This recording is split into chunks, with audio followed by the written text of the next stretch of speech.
Sinaga, kelas P 2021 dengan NIM 2212 tempat 2003. Di sini saya akan melanjutkan penjelasan saya sebelumnya tentang 20 model pembelajaran. Jadi yang pertama yaitu ada explicit instruction, merupakan pembelajaran yang khusus dirancang untuk mengembangkan pengetahuan prosedural siswa dengan melakukan pembelajaran selangkah demi selangkah.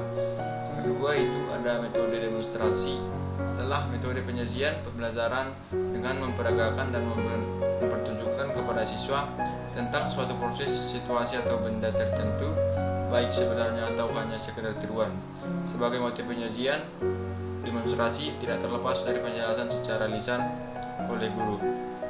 Ketiga itu ada pembelajaran kolaboratif, adalah situasi di mana terdapat dua atau lebih orang belajar atau berusaha untuk belajar sesuatu secara bersama-sama. Tidak seperti belajar sendirian, orang yang terlibat dalam kolaboratif learning memanfaatkan sumber daya dan keterampilan satu sama lain.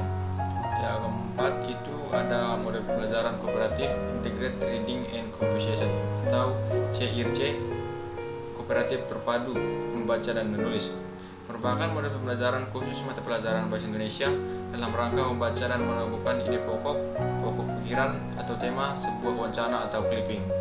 Yang kelima itu ada Numbered Hits Together atau NHT. Merupakan rangkaian penyampaian materi dengan menggunakan kelompok sebagai wadah dalam penyatukan resepsi atau pikiran siswa terhadap pernyataan yang dilontarkan atau diajukan guru yang kemudian akan dipertanggungjawabkan oleh siswa. Yang keenam itu ada pendekatan manual. Dexterity adalah ketangkasan tangan atau ketangkasan secara manual. Pendekatan ini digunakan untuk menjelaskan suatu rangkaian pendekatan praktis dalam upaya meningkatkan hasil belajar.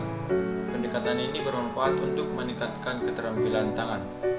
Yang ketujuh itu ada inside outside circle, merupakan teknik pembelajaran dengan sistem lingkaran dalam dan lingkaran luar.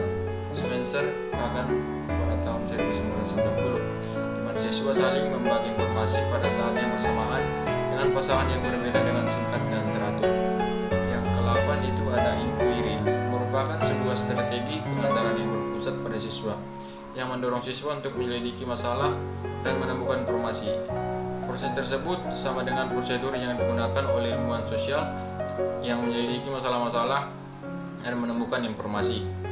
Yang ke-9 itu ada model pembelajaran berbasis portofolio, merupakan suatu inovasi pembelajaran yang dirancang untuk membantu peserta didik memahami materi perkuliahan civic education secara mendalam dan luas melalui pengembangan materi yang telah dikaji di kelas dengan menggunakan berbagai sumber bacaan atau referen. Yang ke-10 ada INSIC, adalah pemahaman terhadap hubungan antara bagian di dalam suatu situasi permasalahan. Berbeda dengan teori behavioristik yang menghadap pembelajaran atau tingkah laku itu bersifat mekanistis, sehingga mengabaikan atau mengingkari peranan INSIC. Yang ke-11 itu ada kegiatan elaborasi, dalam kegiatan pembelajaran yang memberikan kesempatan siswa mengembangkan ide, gagasan, dan kreasi dalam mengekspresikan konsepsi kognitif melalui berbagai cara, baik lisan maupun tulisan, sehingga timbul kepercayaan diri yang tinggi tentang kemampuan dan eksistensi dirinya. Yang ke-12 itu ada Project Based Learning atau PZBL, merupakan pendekatan pengajaran yang digunakan di atas kegiatan pembelajaran dan tugas nyata yang memberikan tantangan bagi peserta didik yang terkait dengan kehidupan sehari-hari untuk dipecahkan secara berkelompok. Yang ke-13 itu ada metode pembelajaran quantum learning, merupakan metode belajar yang mengajak siswa belajar dalam suasana yang lebih nyaman dan menyenangkan sehingga siswa akan lebih bebas dalam menemukan berbagai pengalaman baru dalam belajarnya. Yang ke-14 itu ada model pembelajaran kooperatif learning, tipe tebak kata, adalah pembelajaran yang menggunakan media kartu teka-teki berpasangan dengan kartu jawab teka-teki. Tebak kata dapat dijadikan model alternatif untuk mendorong siswa aktif dan belajar kerjasama dengan pasangannya. Metode pembelajaran word square. Yang ke-15 itu metode pembelajaran word square, merupakan model pembelajaran yang memadukan kemampuan menjawab pertanyaan-pertanyaan dengan kejelian dalam mencocokkan jawaban pada kotak-kotak jawaban. Yang ke-16 itu ada metode scramble, adalah pembelajaran secara berkelompok dengan mencocokkan kartu pertanyaan dan kartu jawaban yang telah disediakan sesuai dengan soal. Dan yang ke-17 itu ada take and give. Secara bahasa mempunyai arti mengambil dan memberi maksud. Take and give dalam modul pembelajaran ini adalah di mana siswa mengambil dan memberi pelajaran pada siswa yang lainnya. Yang ke-18 itu ada complete sentence. Adalah suatu model sederhana di mana siswa belajar melengkapi paragraf yang belum sempurna dengan menggunakan kunci jawaban yang tersedia.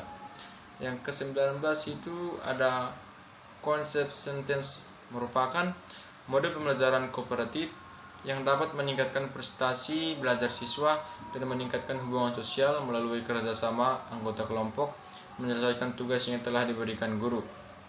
Dan yang ke-20 itu ada time token, merupakan model pembelajaran yang bertujuan agar masing-masing anggota kelompok diskusi mendapatkan kesempatan untuk memberikan kontribusi dalam menyampaikan pendapat mereka dan mendengarkan pandangan serta pemikiran anggota lain.